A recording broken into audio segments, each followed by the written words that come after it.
Today I have a special guest, Theo Harris, Outreach Coordinator with the Interfaith Center of New York. Welcome, Theo. Thank you, John. Appreciate it. Well, I know the Interfaith Center intimately for being involved with over 12 years. It's a premier New York organization involved with many aspects of programming of helping to make New York a little bit safer using interfaith. Now, Outreach Coordinator, tell me a little bit about what the focus of the Interfaith Center does in the Outreach Department and why you're involved with it.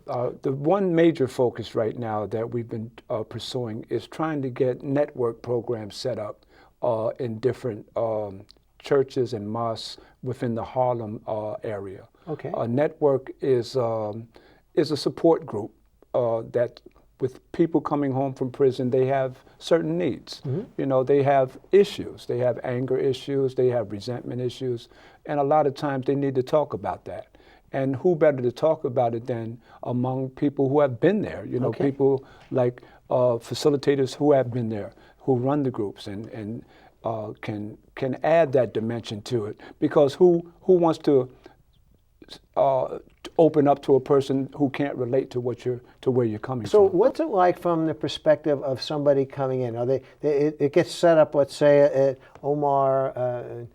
Imam Omar's place.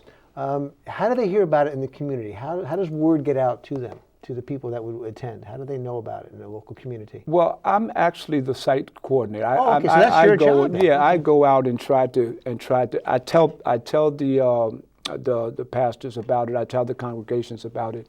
And then what we would do, if they're interested, we would sit down with the executive director of network services, okay.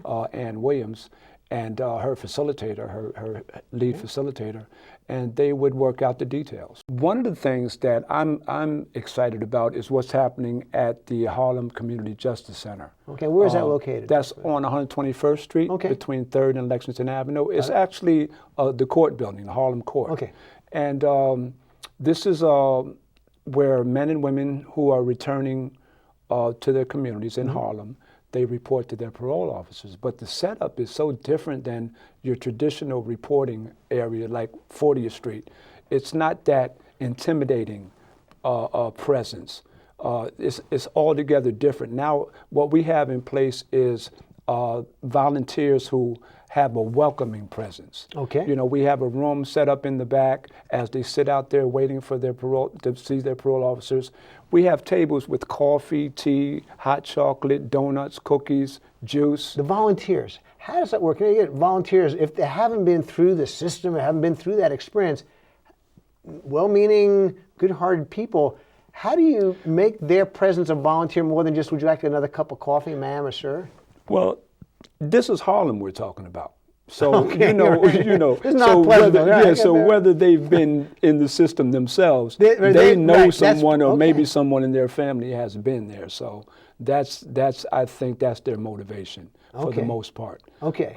Because I know I've talked to quite a few of the volunteers who have family members who have been in prison or are in prison, as we speak. So what's their experience? Have you actually spoken to any of the parole officers about Absolutely. What's their feedback? They love that setup. Really, they love that. They loved, and they're more, they're less likely to be so aggressive. You know what I'm saying? And authoritative. You know what I'm saying? Right. It's well, they come back and get coffee themselves, you know. Great. So yeah, they'll come and grab a couple cookies, and at some point, even the judge will come back, Wow. And there have been times when the judge, parole officers, and parolees have been in the same room, getting coffee, and then they're standing there together, and they just start talking about football or basketball.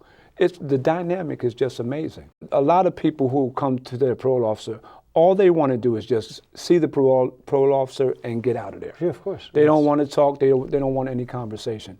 But you have to be there in case the person does want to talk. You have to be able to know how to push that button to generate that conversation. Well, speaking of learning how to talk, I think one of the issues, when some of the people that come out and want to have something to share. I mean, how do they get trained to be able to speak in front of groups of people? Well, that's another thing. Now, we're working with the. Is this part of the Interfaith Center's work? Is that? Well, we're working closely with Harlem Community Justice Center right now, just with that in mind.